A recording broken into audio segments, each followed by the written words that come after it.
कांग्रेस विपक्ष की भूमिका निभाने में एक्शन नजर आ रही है। दुष्यंत जब तक चाहेगा गठबंधन हो जाएगा, लेकिन दुष्यंत जी ने भी ये गलत कर रहे हैं। किसानों के नेता हैं, किसानों के साथ आज खड़ा होना चाहिए। सभी पार्टियां किसानों के साथ खड़ी हैं, तो उसने भी आना चाहिए। आम आदमी पार्टी अभी कल ही बड़ौदा में विधानसभा में एक मीटिंग हुई थी, सभी किसान नेताओं की हुई थी, तो उसमें ये बोला है जो भी पंचायती कैंडिडेट होगा आम आदमी पार्टी उसका सपोर्ट करेगी। समाचार कैरी न्यूज में आपका स्वागत है। आज समाचार कैरी कार्यालय झज्जर में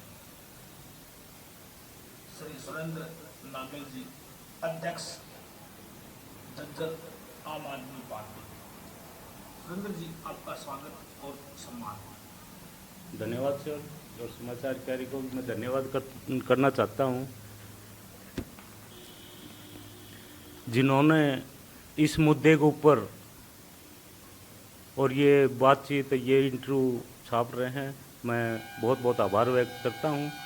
और आज शहीद भगत सिंह की जयंती पर सभी प्रदेशवासियों को, झज्जरवासियों को हार्दिक शुभकामनाएं देता हूँ। सुरेंद्र जी, आप पिछले काफी समय से राजनीति में सक्रिय हैं, समाज में हर बात को उठाते हैं, विरोध करते हैं, उसको जनता की आवाज सरकार तक पहुंचाते हैं, अपना पक्ष रखते हैं। अब हिंदुस्तान में किसान अध्यादेश यह चर्चा का विषय है। किसान अध्यादेश लाया गया, उसको कानून का रूप दिया गया।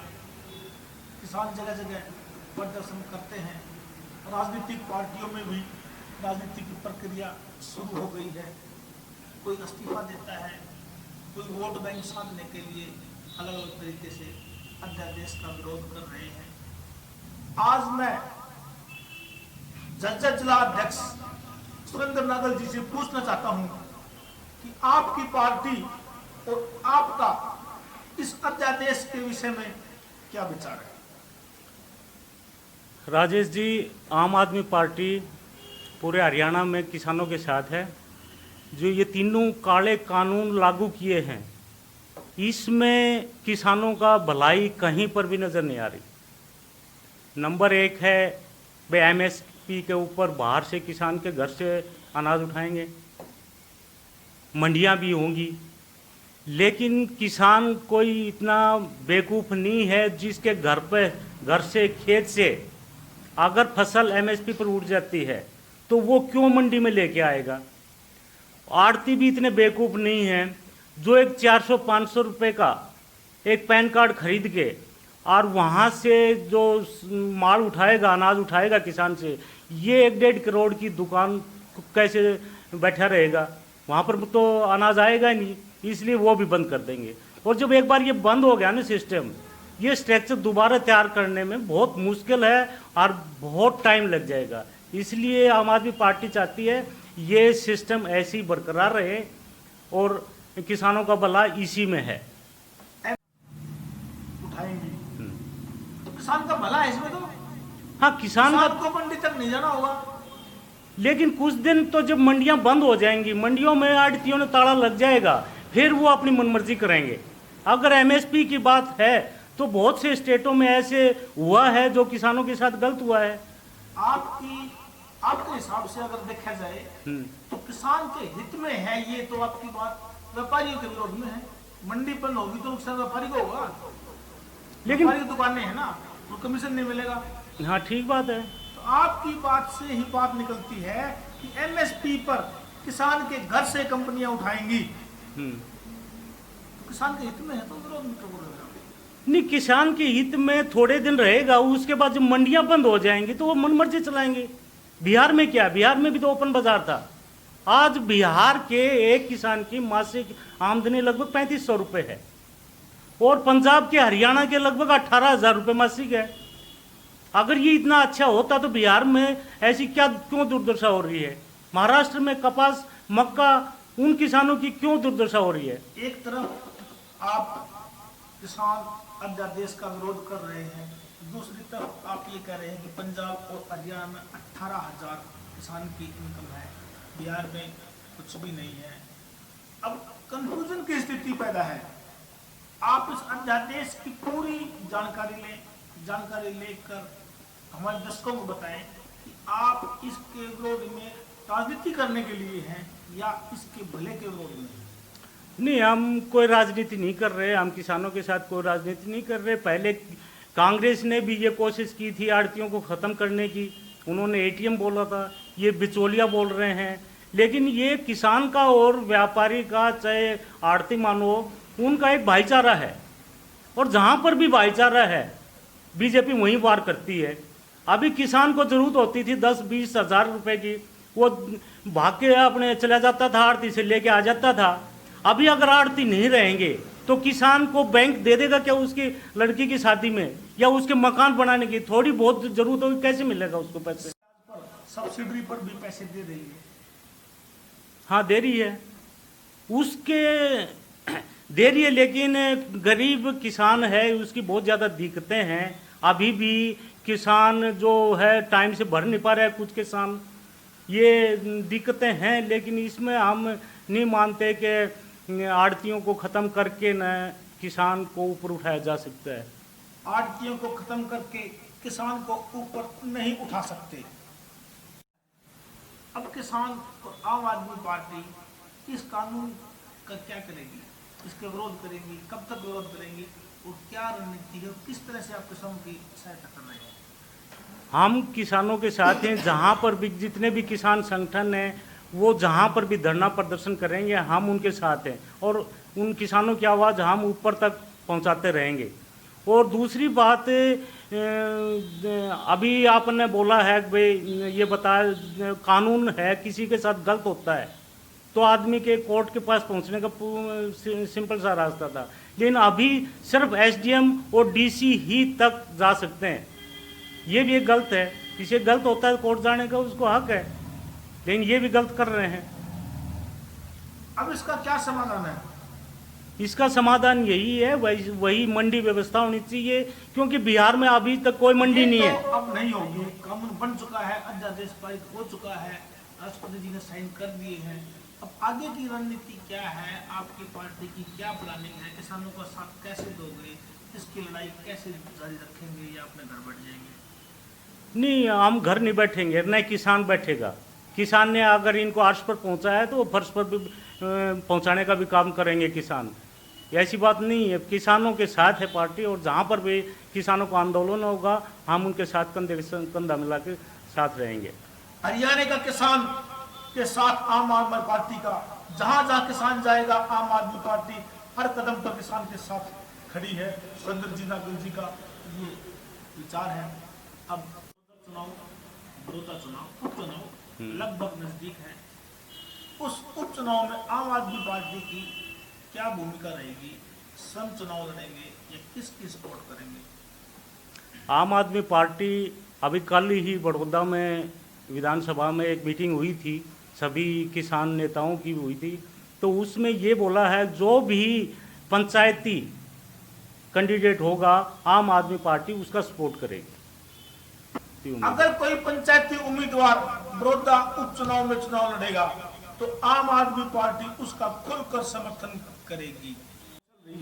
भाजपा के साथ जेजेपी दुष्यंत चौटाला उप मुख्यमंत्री है, इनको लगभग 1 साल से ज्यादा हो ही गया, 1 साल हो गया। तो इस 1 साल के कार्यकाल पर आप कुछ रोशनी डालेंगे? 1 साल में इन्होंने अभी तो शुरुआत ही नहीं की है, काम करने शुरुआत ही नहीं की है। जो भी काम है पेंडिंग है, कुछ कोरोना का बहाना होगा, बाकी तो हमारे को नज़र नहीं आ रहा। जितने भी ब्रिज बन रहे हैं, सड़क बन रही हैं, अभी तक काम शुरू नहीं किया है दूसरी पारी में इन्होंने। क्या लगता है ये गठबंधन पूरे 5 साल करेगा? नहीं, गठबंधन तो चला लो, दुष्यंत जब तक चाहेगा गठबंधन हो जाएगा। लेकिन दुष्यंत जी ने भी ये गलत कर रहे हैं, किसानों के नेता हैं, किसानों के साथ आज खड़ा होना चाहिए। सभी पार्टियां किसानों के साथ खड़ी हैं, तो उसने भी आना चाहिए और गठबंधन तोड़ देना चाहिए। दुष्यंत को गठबंधन तोड़ देना चाहिए। कांग्रेस पार्टी विपक्ष में है, आप भी विपक्ष में है। विपक्ष किसानों की आवाज उठाने में कहीं सक्षम है? लगता है कि हरियाणा में कोई विपक्ष है? आप बिल्कुल ठीक बोल रहे हो राजेश जी। कांग्रेस बिल्कुल विपक्ष बातें नहीं उठा रही है, जो मुद्दे उठाने चाहिए थे नहीं आ रहे हैं, सिर्फ फॉर्मेलिटी पूरी कर रहे हैं। क्योंकि इन्होंने भी आड़तियों को ख़त्म करने की एक चली थी पहले, लेकिन अभी वो किस मुंह से बोल रहे हैं, अभी किस मुंह से विरोध कर रहे हैं? तो किस कहीं पर न कहीं कांग्रेस विपक्ष की भूमिका निभाने में अक्षम नजर आ रही है हरियाणा में। करते हैं किसान के पसीने के लिए खून बहाने की बात करते हैं, लेकिन जब किसान सड़कों पर आता है, अभी मुझे 20 तारीख को भी बंद था, 25 तारीख को भी था, कहीं विपक्ष के बड़े नेता, विपक्ष के सभी विपक्ष की बात कर रहा हूं मैं, कोई बड़े नेता सड़कों पर किसान के साथ दिखाई नहीं दिए। आम आदमी पार्टी का भी कोई आदमी दिखाई नहीं दिया, कांग्रेस का भी कोई बड़ा नेता जो अपने आप को बड़ा मानते हैं, आप समझ गए ना, वो कहीं भी किसान के साथ दिखाई नहीं दिए। क्या सिर्फ माइक पर मीडिया में बोलने का ही साथ है किसान का? देखो, आम आदमी पार्टी जहाँ पर भी अभी बेरी में हुआ था धरना प्रदर्शन और रोड जाम में, हम बिल्कुल उनके साथ थे। अभी बड़ौदा में कल मीटिंग हुई है, रैली हुई है, उसमें भी हमारे सांसद सुशील कुमार गुप्ता जी वहाँ पर प्रेजेंट थे और आगे भी रहेंगे। बाकी दूसरी पार्टियां हैं, कांग्रेस है, हमारे को नज़र नहीं आ रहा है, चाहे वो कहीं पर भी धरना प्रदर्शन हो, बहुत कम संख्या में कोई एकाधा इक्का दुक्का लोकल नेता ही नज़र आते हैं बस। तो इस व्यवहार से ये नहीं लगता कि आपको किसान की वोट से राजनीतिक सत्ता पाने के लिए किसान का उपयोग सिर्फ सत्ता पाने तक है? हाँ, बिल्कुल ठीक कहा आपने। किसानों का ये वोट बैंक बनाना चाहते हैं, लेकिन किसान अभी बना हुआ है, चाहते नहीं, बना हुआ है। नहीं, बना हुआ होता तो पिछली बार बीजेपी नहीं आती। इस साइड में अभी किसानों का जहाँ जन्नादार है, कांग्रेस आ गई। बना हुआ नहीं है, अभी लोगों को विकल्प नहीं मिल रहा है। 70 साल में हर पार्टी ने किसानों को एक जीने के रूप में, पैड़ी के रूप में इस्तेमाल किया है, वोट बैंक, वोट लेकर सत्ता पाई है, ऐसा मेरा मानना है। नहीं, मैं इसके लिए तो इतना नहीं बोल सकता, क्योंकि वो कांग्रेस का मामला है, कैसे क्या किया है कैसे। लेकिन कांग्रेस ने 1992 में जब उदारीकरण शुरू हुआ था, उस टाइम मनमोहन सिंह जी ने लाल किले से एक आवाज़ उठाई थी भाई उदारीकरण हो, बहुत बढ़िया भाषण था वो उनका। लेकिन उन्होंने कृषि को, औद्योगिकरण का जो विकास हुआ, कृषि का विकास नहीं करवाया, और आखिर में उन्होंने बोल दिया अर्थव्यवस्था की रीढ़ है किसान, कृषि, लेकिन ये राज्य की विषय वस्तु रहेगी। वहीं से किसान को दुखी दिन देखने शुरू हो गए थे। अर्थव्यवस्था की रीढ़ है किसान, लेकिन राज्य के अंदर रहेगा, ये क्या पेच हुआ? मतलब अगर उद्योगों को उठाया है उस टाइम, तो किसानों को भी उठाना चाहिए था। उनसे उनको किनारा कर लिया भाई ये सिर्फ राज्य देखेंगे, राज्य अपने हिसाब से देखें। क्यों देश का किसान, देश की अर्थव्यवस्था में इतना बढ़िया, आपने देखा होगा कोरोना काल में भी वो 3.8 के लगभग जीडीपी है, और पूरे देश की -24 के आसपास पहुंच गई। ये गर्व करने वाली बात है जी राजेश जी। दो बातें हैं गर्व करने वाली, हाल में इतना बढ़िया ग्रोथ किया किसान ने, ये ग्रोथ करने पूरी दुनिया में ऐसा कहीं नहीं मिलता होगा, इतना गैप जो जीडीपी है देश की और किसान की ऊपर उठ रही है। दूसरा, कोई भी प्रधानमंत्री लाल किले से बोलता है आज हमारे पास 3 साल का अनाज भंडार है, ये हमारे लिए गर्व करने वाली बात है। कितना पैदा करता है, उसकी इतनी क्यों चिंता कर रहे हैं? अभी वो ग्रोथ कर रहा है, जो फायदे का सौदा है। ये राजेश जी 30 लाख करोड़ का कारोबार है, और इसके ऊपर बीजेपी की नजर थी। जो भी फायदे वाले जितने भी सौदे उनको नजर आए, घाटे का सौदा नहीं करती बीजेपी सरकार। उन्होंने इसलिए इसको बीच में वो किया। जब ग्रोथ इतनी बढ़िया चल रही है, उसको बैकफुट पे क्यों लाना चाहते हैं? 30 लाख करोड़ का कृषि का बाजार है, भाजपा कभी घाटे का सौदा नहीं करती। इस 30 लाख करोड़ के कृषि के बाजार पर भाजपा की नजर थी। अब इसको तोड़कर व्यापारियों के हाथ देना भाजपा का कार्य है। भाजपा व्यापारियों की सरकार है। आम आदमी पार्टी भी तो व्यापारियों की पार्टी है। नहीं, कहाँ लगी आपको आम आदमी पार्टी किसानों की? अभी किसानों के लिए सर, किसानों के लिए 50,000 रुपये प्रति एकड़ कोई दे रहा है पूरे देश में। को कहीं पर भी किसान का बेटा जो शहीद होता है उसकी सम्मान राशि 1 करोड़ कोई दे रहा है।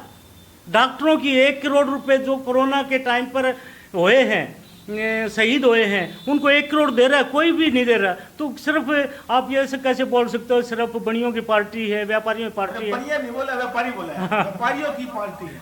व्यापारी किसी भी जाति विशेष का हो सकता है, किसी भी हर जाति के लोग व्यापारी हैं। व्यापारी आपने कहा भाजपा व्यापारी 30 लाख करोड़ के व्यापार पर उनकी नजर थी, तो आम आदमी भी व्यापारी वर्ग से संबंधित है, तो व्यापारियों की है, सभी की पार्टी। तो सभी की पार्टी। अब अंत में आप इस किसान प्रकरण पर, किसान आंदोलन पर जो अध्यादेश चल रहा है, किसान में जो हालात वर्तमान में है संघर्ष की है, उस पर अपना संदेश, अपनी पार्टी के विचार हमारे दर्शकों को बताएंगे। देखो जी, इन्होंने बोला है एमएसपी दोनों जगह रहेगी। मैंने आपको बता दिया, बोलने से कुछ नहीं होता। इन्होंने तो कई चीज ऐसी बोली थी, बोला कोरोना 21 दिन में ठीक हो जाएगा, रेलों का निजीकरण नहीं होगा, लेकिन हुआ। नोटबंदी में बोला काला धन आ जाएगा, आतंकवाद खत्म हुआ, नहीं हुआ। जीएसटी के टाइम पर बोला जीडीपी ऊपर आ जाएगी, जीडीपी गिर चुकी है। तो कितना अभी बिहार में बोला 1,25,000 करोड़ देने के लिए बोला था, उसमें सिर्फ 28,000 करोड़ लगे हैं। तो इनकी बात पर विश्वास कौन करेगा? ये न इनकी जबान पर कोई विश्वास करता है, ये न इसके दिन धर्म की इनकी कोई राजनीति है। ये बड़े शर्म की बात है। और आपको कॉन्ट्रैक्ट जो फार्मिंग का है, मैं 2 उदाहरण ऐसे बता देता हूँ, आपको क्लियर पता लग जाएगा। एक पेप्सिको कंपनी है, उसके लेज जो हम खाते हैं उनमें उसने कॉन्ट्रैक्ट किया था किसानों से, इस FC5 बीज ही वो बोएगा, उसका हम खरीदेंगे। लेकिन 3 किसानों ने वो बोलिए और उनके ऊपर आज के दिन 1 करोड़ रुपए का जुर्माना ठोक रखा है पेप्सिको कंपनी ने। अभी उसका क्या हाल होगा? वो किसान 1 करोड़ देगा? क्यों ठोक रखा है? अब वो दूसरे किसान थे, उन्होंने वो बीज बो दिया, बोला हमारा पेटेंट है, इसने कैसे बोया? एक तो उदाहरण ये है। दूसरी बात, कुरुक्षेत्र में अभी अभी हुआ है, एक कॉन्ट्रैक्ट फार्मिंग के साथ कॉन्ट्रैक्ट होगा, उसमें 1,000 रुपये क्विंटल की हल्दी 5100 रुपये क्विंटल में बेच दी। बोला आपकी हल्दी हम खरीदेंगे। लेकिन आज के दिन न तो कोई उनका ऑफिस है, और न उनका कोई आता पता है, न कोई फ़ोन नंबर है, वो बेचारे कुरुक्षेत्र के मारे फिर रहे हैं। तो ऐसे कॉन्ट्रैक्ट खेती होगी, मजदूर बन के रह जाएगा किसान। बहुत अच्छा नागल जी। अब हरियाणा चुनाव पर आपकी पार्टी को रणनीति है? हम देखो सभी तबके के साथ हैं, जातिवाद के विरोध हैं, और जितना हो सकेगा, देखो सरकार का एक पैमाना होता है, सरकार ने कितना क्या किया, जितना टैक्स आता है उसको पारदर्शी तरीके से कितना लगाया वो दिख रहा हो। तो ये हमारा सरकार का मोटो है। दिल्ली में हमने जो भी किया है सभी के नज़र के सामने है सब दिल्ली कुछ। में आपने महिलाएं बसों में फ्री गई, अब हरियाणा में कब कर रहे हैं? हरियाणा में कोई नई ऐसी घोषणा लेके आ रहे हैं क्या? नहीं, हरियाणा में जब हमारी सरकार आएगी, जो हमारी अलग तो घोषणा तो है नहीं, जो पहले से ही ऑलरेडी दिल्ली सरकार कर रही है, बिजली, पानी, शिक्षा, स्वास्थ्य, इन्हीं के ऊपर काम होगा।